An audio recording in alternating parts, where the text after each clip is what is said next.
नमस्कार, news time वृत्तवाहिनीत आपलं स्वागत। प्रथम पाहूयात आजच्या काही ठळक बातम्या।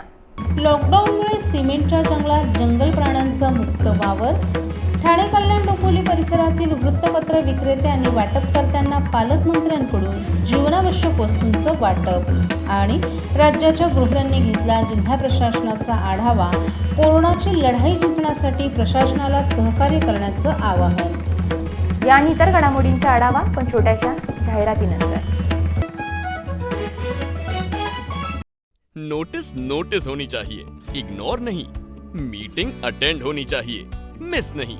When everyone is busy, TJSB Society makes society management very easy with online member data bank, online payment of maintenance bills, automatic payment reminder, meeting reminder, complaint management, digital notice board, parking management, vendor data bank, automatic balance sheet, reminders for statutory compliance and many more. After all, society management ये आपका नहीं, app का काम है। Corona विषाणूचा फैलाव सर्वत्र सुरू झाला आणि माणसांची सतत वर्दळ असणारे रस्ते एकीकडे निर्मनुष्य झाले, तर मुक्या प्राण्यांचा मुक्त वावर काही ठिकाणी पाहायला मिळाला। ठाण्यात देखील असाच काहीसा प्रकार पाहायला मिळाला। संजय गांधी राष्ट्रीय उद्यान शहराला लागूनच असल्यानं या जंगलातील काही माकडांची टोळी रस्त्यावर उतरली होती। या माकडांच्या टोळीनं आज चक्क जणू संपूर्ण शहराचीच सफर केली। पाहता पाहता ही टोळी शहरातील अनेक भागातून फिरून ठाणे पश्चिमेजवळील घंटाळी रोडवर पोहोचली। या झाडावरून त्या झाडावर उड्या मारत माकडांचा खेळ सुरू होता। ठाण्यातील जंगल परिसरात माणसानं अतिक्रमण केलं आहे, त्यामुळे येऊर येथील संजय गांधी राष्ट्रीय उद्यानातील काही प्राणी खाद्यपदार्थ अथवा पाण्याच्या शोधात मानवी वस्तीत शिरकाव करतात। मात्र इतर वेळी माणसांनी तुडुंब भरलेले रस्ते कोरोनामुळे शांत झालेत। गाड्यांचा आवाज नाही, माणसांची वर्दळ नाही, प्रदूषणाचाही विळखा नाही। त्यामुळे सगळं कसं जंगलातील शांततेसारखं झालं आहे। त्यामुळे हे प्राणी मानवी वस्तीत मुक्त संचार करीत असून माकडांचा सुरू असलेला खेळ पाहून माणसं देखील सुखावली। काहींनी तर आपल्या मोबाईल कॅमेऱ्यात हे क्षण टिपून आनंद घेतला। कोरोनामुळे झालेल्या लॉकडाऊनमुळे अनेकांच्या हातचं काम गेले, त्यामुळे समाजातील अनेक घटकांवर उपासमारीची वेळ आली आहे। अशीच काहीशी परिस्थिती ठाण्यातील वृत्तपत्र विक्रेते आणि वाटपकर्त्यांवर आली आहे। याची माहिती मिळताच पालकमंत्री एकनाथ शिंदे यांनी या वृत्तपत्र विक्रेते आणि वाटपकर्त्यांना जीवनावश्यक वस्तूंचं वाटप करण्यास सुरुवात केली आहे। ठाण्यात वृत्तपत्र विक्रेते आणि वाटपकर्त्यांची संख्या मोठ्या प्रमाणात आहे। मात्र कोरोना संकटामुळे काही जणांच्या उदरनिर्वाहाचाही प्रश्न निर्माण झालाय। ठाणे जिल्ह्याचे पालकमंत्री एकनाथ शिंदे यांच्या वतीनं ठाण्यातील वृत्तपत्र विक्रेते आणि वृत्तपत्रांचं घरोघरी वाटप करणाऱ्यांना जीवनावश्यक वस्तूंचं वाटप करण्यास सुरुवात झाली आहे। काल एकनाथ शिंदे यांनी स्वतः टेंबी नाका येथे काही विक्रेत्यांना आपल्या हस्ते या जीवनावश्यक वस्तूंचं वाटप केलं। ठाणे, कल्याण, डोंबिवली आदी परिसरातील 1800 वृत्तपत्र विक्रेते आणि वाटपकर्त्यांना या जीवनावश्यक वस्तू देण्यात येत आहेत। यापुढील बातम्यांचा आढावा अल्पशा विश्रांतीनंतर। ठाण्यातील अग्रगण्य शैक्षणिक संस्था एनकेटी महाविद्यालय यंदाच्या शैक्षणिक वर्षापासून सादर करीत आहे मुंबई विद्यापीठाशी संलग्न BMS अर्थात बिझनेस मॅनेजमेंट स्टडीज हा पूर्णवेळ अभ्यासक्रम। कुठल्याही शाखेतून 12वी किंवा समकक्ष परीक्षा उत्तीर्ण झालेल्या विद्यार्थ्यांसाठी व्यवस्थापन क्षेत्रात प्रवेश करण्याची सुवर्ण संधी। शिक्षण प्रक्रियेला पोषक वातावरण, बौद्धिक क्षमतेला आव्हान देणारी प्रोजेक्ट, इंडस्ट्रीमधील नामवंत व्यवस्थापन तज्ञांचं मार्गदर्शन, शिवाय प्लेसमेंटसाठी सुयोग्य मार्गदर्शन। तेव्हा त्वरा करा, आजच प्रवेश घ्या एनकेटी महाविद्यालयाच्या BMS अर्थात बिझनेस मॅनेजमेंट स्टडीज या अभ्यासक्रमात। संपर्क एनकेटी महाविद्यालय, खारकरळी, ठाणे, दूरध्वनी 2543 1119। कोरोना महामारीच्या संकटात एकीकडे राज्यातील अत्यावश्यक सेवा खंबीरपणे लढा देत आहेत, तर दुसरीकडे समाजातील अनेक घटकांकडून मदतीचा हात दिला जात आहे। चंदनवाडी परिसरातील दत्तसाई चॅरिटेबल ट्रस्ट आणि संकल्प मित्र मंडळानं देखील अशाच प्रकारे मदतीचा हात पुढे केलाय। ठाण्यावरून रोज हजारोंच्या संख्येनं परप्रांतीय मिळेल त्या गाडीने गावी जात आहेत, तर काहींनी पायपीट करतच गावाकडे जाण्याचा रस्ता धरलाय। अशा काही नागरिकांसाठी गेले कित्येक दिवस वेगवेगळ्या प्रकारची मदत संकल्प मित्र मंडळातर्फे केली जात आहे. काल संध्याकाळी देखील अशाच प्रकारे पायपीट करत निघालेल्या या प्रवाशांना ताक आणि टोपीचं वाटप मंडळाच्या वतीनं करण्यात आलं. उन्हातून चालताना तहान भागवण्यासाठी आणि कडक उन्हापासून बचाव होण्यासाठी या वस्तूंचं वाटप करण्यात आलं. मंडळांच्या सदस्यांच्या वतीनं ही मदत नागरिकांतर्फे पोहोचवण्यासाठी विशेष परिश्रम घेतले जात आहेत. तर यासाठी M sports foundation, Ajit Kulkarni, Deepak Lad, Darshan Bhoir, Atish More, Sanjay Pawar, Laxman Wagh, Umesh Thorat, Raju Maitri, Vikas Prajapati, Shailesh Ghorpade, Sagar Karajkar, Dattasai charitable trust आणि संकल्प परिवार यांचं विशेष सहकार्य लाभले.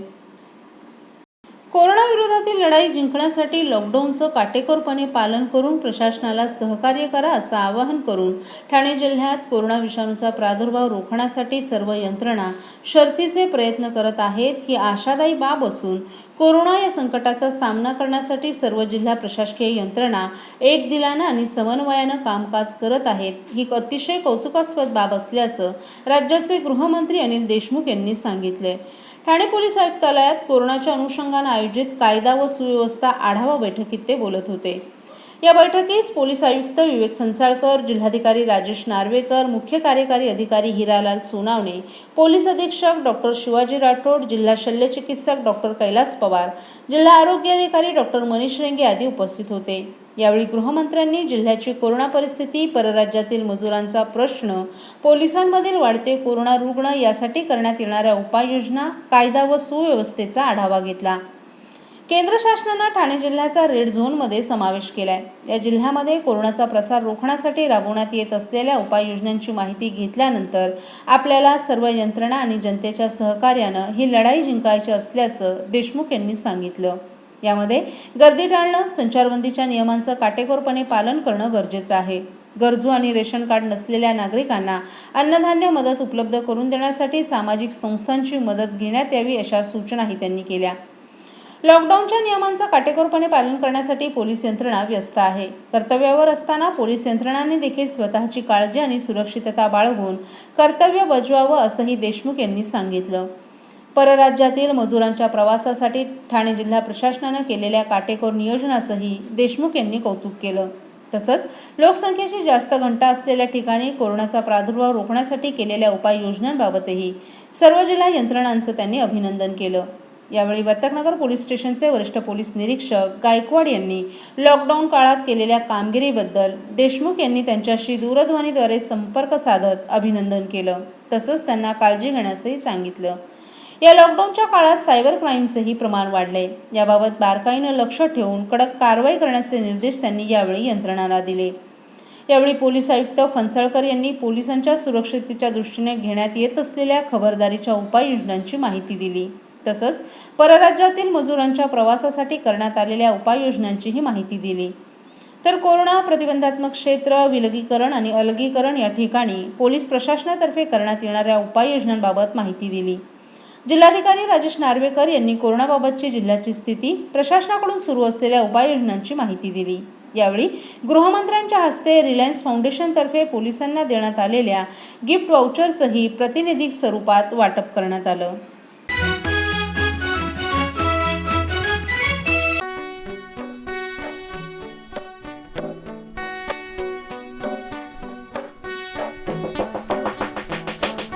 प्रत्येकाच्या सहभागाने, नागरिकांच्या एकजुटीने, थोरा मोठ्यांच्या जोडीने स्वच्छ सर्वेक्षण 20 मध्ये अव्वल स्थानी झळकूदे ठाणे चमकूदे. अव्वल स्थानी झळकूदे ठाणे चमकूदे. ठाणे चमकूदे. ठाणे चमकूदे. ठाणे आपले चमकूदे. ठाणे आपले चमकूदे. ठाणे आपले चमकूदे. ठाणे आपले चमकूदे. वेगवेगळा करूया सारा, ओला आणि सुका सुका सुका सुका कचरा, बदलू ठाण्याचा चेहरा मोहरा, स्वच्छतेचा फुले पिसारा, जगी होई पुकारा, किमया असली घडू दे आणि ठाणे आपले चमकू दे. ठाणे आपले चमकूदे. ठाणे आपले चमकूदे. ठाणे आपले चमकूदे. ठाणे आपले चमकूदे. नको फेकूया रस्त्यावरती कचरा आणि दगड माती, हगंडारीला देव मुक्ती, नको नको थुंकू तू आवती भवती, बंदी आणूया प्लास्टिक वरती, कचरा मुक्त करूया ही सिटी आपली. नवीन पहाट उजाडू दे आणि ठाणे आपले संपू दे. ठाणे आपले चमकू दे, ठाणे आपले चमकू दे, ठाणे आपले चमकू दे, ठाणे आपले चमकू दे. साऱ्यांनी निर्धार करूया, वेळेवाट कचऱ्याची लावूया. साऱ्यांनी निर्धार करूया, परिसर आपला स्वच्छ ठेवूया. साऱ्यांनी निर्धार करूया आणि कंपोस्ट खत बनवूया. साऱ्यांनी निर्धार करूया, स्वच्छतेचा दीप उजळूया. साऱ्यांनी निर्धार करूया आणि ठाण्याला अव्वल बनवूया. साऱ्यांनी निर्धार करूया, स्वच्छतेमध्ये प्रथम येऊया. साऱ्यांनी निर्धार करूया, साऱ्यांनी निर्धार करूया. ठाणे आपले चमकू दे, ठाणे आपले चमकू दे, ठाणे आपले चमकू दे, ठाणे आपले चमकू दे, ठाणे आपले चमकू दे, ठाणे आपले चमकू दे, ठाणे आपले चमकू दे, ठाणे आपले चमकू दे.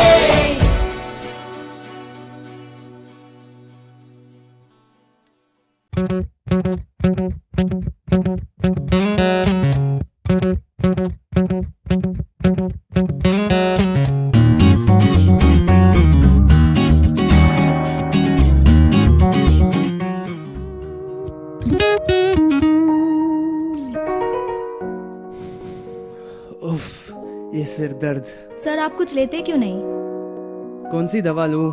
सर आपको दवा की नहीं सही इंटरनेट सर्विस की जरूरत है. कहीं है ऐसी कोई अच्छी internet service? Yes sir, 1&1 broadband internet service, अपने थाने शहर का एकमात्र सबसे बड़ा इंटरनेट सर्विस प्रोवाइडर. मित्रांनो, आत्ताच्या स्पर्धेच्या युगात सोन्यापेक्षाही महाग आहे तुमचा वेळ आणि तुमच्या या एका क्षणाची आम्ही किंमत जाणतो. 1&1 ब्रॉडबँड इंटरनेट सर्व्हिस, जी तुम्हाला देते कोणत्याही अन्य इंटरनेट सर्व्हिस पेक्षा इतका जबरदस्त स्पीड की तुम्हीच म्हणाल क्या सुपर स्पीड आहे बापू.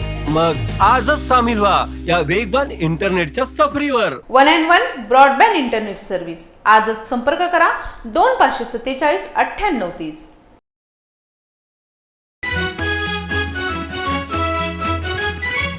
आजच्या काही ठळक घडामोडी शेवटी पुन्हा एकदा. लॉकडाऊनमुळे सिमेंटच्या जंगलात जंगल प्राण्यांचा मुक्त वावर.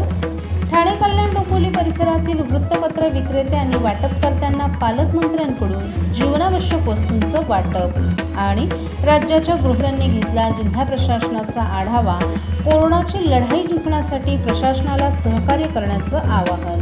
आपल्या काही सूचना अथवा समस्या असल्यास आम्हाला या पत्त्यावर संपर्क साधावा. आमचा पत्ता मोना अपार्टमेंट, तळमजला, चंदनवाडी, पाटीलवाडी, ठाणे पश्चिम. दूरध्वनी क्रमांक 9869733337. तर मग पुन्हा भेटू उद्या रात्री याच वेळी याच ठिकाणी न्यूज टाइमच्या मराठी बातमीपत्रात. धन्यवाद.